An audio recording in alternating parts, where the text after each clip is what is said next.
offenses do you a favor by standing still.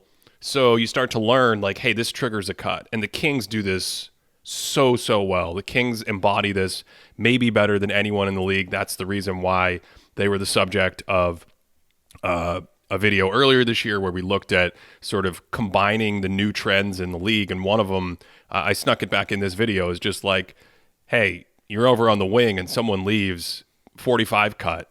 They just baseline cut anytime help comes. Opposite corner drive, you put it on the floor and you get a step, 45 cut from the opposite wing. These things are all baked in, and they're so difficult to defend.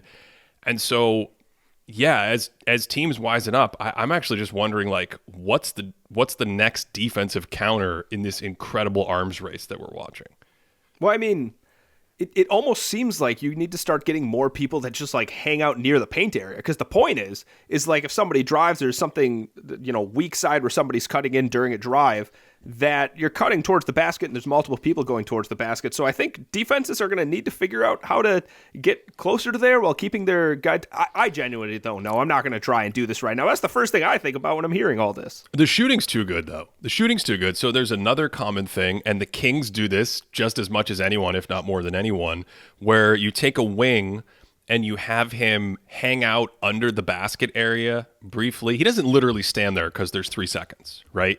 So he can't just park himself there. But the wing starts the play kind of on the block or near the charge circle, and he can dart out in any direction. I talked about this in the Kings video. He can get involved in a Spain pick and roll. He can set the screen. He can slip to the three-point line. He can cut to the corner. He can come off a baseline screen. And because the shooting's so good, when you make that guy Kevin Huerter, when you make that guy Steph Curry, when you make him a good shooter, Cody, it's like they've got the body in the paint, but that guy's more worried about sprinting out to the three-point line and just the interplay of like, do you stop a layup or do you stop an open three?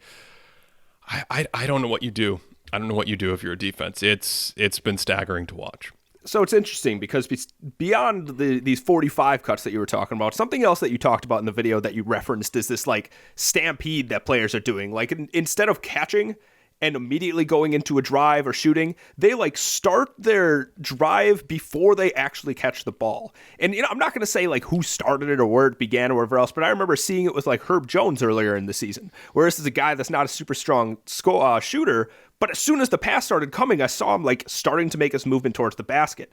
And it's really interesting because it made me think about, when you were on, it's the basketball podcast with Chris Oliver, I believe. Yep. And you were talking about like outdated drills, like maybe doing the Micah drill. Let me tell you, Ben, the amount of Micah drills that I did in my day it's unbelievable. I could do those things all day. But the other thing to me that seems to be obsolete or being phased out is like the triple threat. Like the amount of times that I was taught to like catch, triple threat.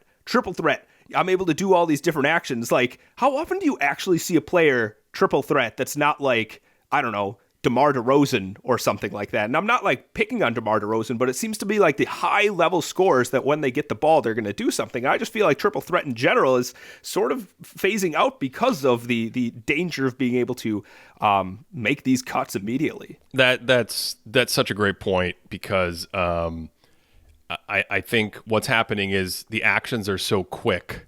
It's that 0.5 concept. You might hear coaches talk about that. Just make a decision within half a second. And so the really cool thing about this idea of stampeding or going on the catch, I'm sure there's all sorts of different terms for it around the world, is that it's not quite an automatic cut trigger. Because if you were to cut first, in theory, and I have some examples of this in the video, you would draw defensive attention. You would change a passing angle. You would move a defender with you. But you're kind of waiting, the defender commits, and then you've decided, as the offensive player receiving this pass, I'm not going to spot up and shoot. I'm going to go and attack this closeout, but I'm actually going before the ball gets to me because I've already made that decision.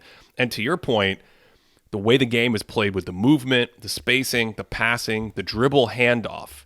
I don't know if I've heard anyone say this explicitly, but dribble handoff to me, Cody, feels like the ultimate cheat code for a moving screen, right? It allows you, you're dribbling the ball, so it allows you to carve out space And of course, you can set a moving screen doing a dribble handoff. You can get too aggressive with like turning your hips or whatever it may be.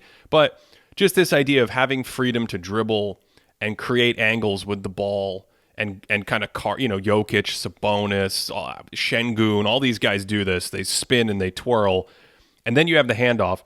To your point, like, where's the triple threat in that action? It doesn't exist because it's too slow. It's too stagnant. And so where do you still see it? Like pinch post scorers who want to isolate in the middle of the court. Pascal Siakam, he can get it and he has a fresh dribble and he can use the jab step. He can use the rocker step to kind of move his defender off him. James Harden resetting in isolation. So it's still there a little bit. But the way the game is played in all these actions, it's such a great point. It's almost obsolete with the rest of the league. Thanks for listening. You can find the full episode of This Thinking Basketball podcast on Apple Podcasts, Stitcher, Spotify, or wherever you enjoy podcasts.